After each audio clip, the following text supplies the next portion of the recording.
palengke. Hindi ko pinapalinis sa palengke. Yung aking binibili ng isda kay hindi nila iniingatan paglinis. Saka hindi naman nila nililinis ng maayos. Nagkakalat lang ng langsa. Pabili ako ng sariwa pa. Pang anulat sablok.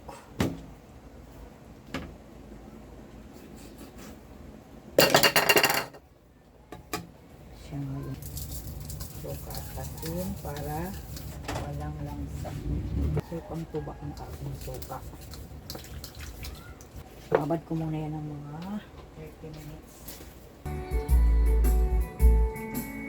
Kabiak ng kinilaw, ginawang paksiw.